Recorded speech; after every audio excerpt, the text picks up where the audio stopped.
बड़ी खबर आ रही है सुशांत सिंह राजपूत केस में, जिसमें बिहार पुलिस की माने तो रिया चक्रवर्ती गायब है। पुलिस ने उनके मोबाइल पर संपर्क किया, मोबाइल मिल नहीं रहा है। पुलिस रिया के खिलाफ अब लुकआउट नोटिस जारी करने पर विचार कर रही है। पुलिस का कहना है कि सुशांत की गर्लफ्रेंड रिया के खिलाफ अहम सबूत मिले हैं और उसी के तहत रिया से पूछताछ बहुत जरूरी है। पुलिस की एसआईटी अब रिया चक्रवर्ती को पूछताछ के लिए खोज रही है। उनसे पूछताछ के लिए सवालों की सूची तैयार कर ली गई है। रिया चक्रवर्ती का इंतजार है, लेकिन कहां है रिया, इसके बारे में उनको कोई जानकारी नहीं मिल पा रही है। आपको बता दें कि शुक्रवार को भी बिहार पुलिस की एक टीम रिया चक्रवर्ती के घर पहुंची थी, लेकिन वो नहीं मिली थी। उनके मोबाइल पर संपर्क किया गया, मोबाइल नहीं मिल रहा है। संजय शर्मा हमारे साथ इस वक्त जुड़ चुके हैं। संजय, बड़ी बात, क्योंकि जिस तरीके से सुशांत की बहन भी ट्वीट करके कहती है कि सबूतों को नष्ट किया जा सकता है, यही आशंका क्या बिहार पुलिस को भी है?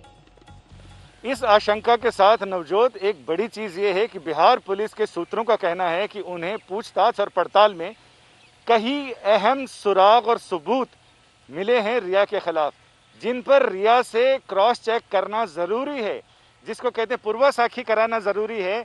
और इसलिए पुलिस रिया को ढूंढ रही है। लेकिन रिया ने सत्यमेव जयते का नारा देने के बाद सत्य कहां गायब हो गया, किसी को पता नहीं चला। लोग ये तो कहते हैं कि सत्य परेशान हो सकता है लेकिन पराजित नहीं, लेकिन अब पता चला कि सत्य छुप भी सकता है। और ऐसा छुपा है कि पुलिस के अफसर ये कह रहे हैं कि हार कर उन्हें लुकआउट नोटिस जारी करना पड़ेगा कि किसी भी तरह से उसको बरामद किया जाए, और उसके लिए पूरे संसाधन झोंकने होंगे। जब तक रिया सामने नहीं आएगी, इन सबूतों की पूर्वा साखी कैसे होगी, इन पर उनसे क्रॉस चेक करना जरूरी है। और उस क्रॉस के बाद ही पता चलेगा कि ये सबूत जो मिले हैं उसकी कितनी अहमियत है, और उसमें उसके बयान भी दर्ज कराने होंगे।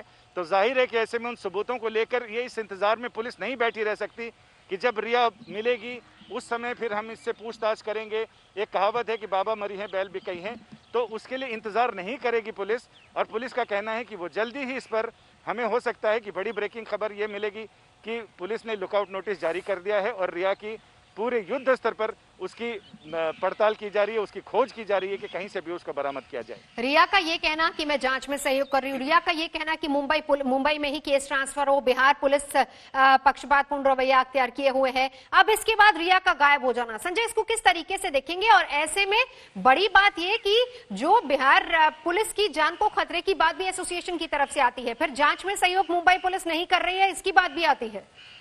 जी हाँ, बिल्कुल। इसमें जो कानून के नजरिए से जुड़े हुए लोग हैं, जो विशेषज्ञ हैं कानून के, उनका ये कहना है कि जांच पर सहयोग करने वाले लोग इस तरह से गायब नहीं हुआ करते कि एक मैसेज डाला और गुरिल्ला युद्ध नहीं करते हैं, छद्म युद्ध नहीं करते हैं कि एक मैसेज डाला, वीडियो डालकर और फिर गायब हो गए, मोबाइल स्विच ऑफ कर दिया, कहीं किसी को पता नहीं। कहीं से कोई तो वीडियो के थ्रू किसी भी तरह से वो बात कर सकती हैं, मैसेज भेज सकती हैं कि कहाँ किन शर्तों पर वो इस पर सहयोग करना चाहती हैं, लेकिन उनकी तरफ से कोई जानकारी नहीं है, कोई। तो ऐसे में पुलिस को सख्त से सख्त कदम उठाना पड़ेगा उन्हें उन तक पहुंचने के लिए और उनसे तमाम चीजों पर क्रॉस चेक करने के लिए। संजय, इसमें इस पर भी जरा बताइए, क्योंकि उद्धव ठाकरे भी कहते हैं कि मुंबई पुलिस सक्षम है जांच के लिए।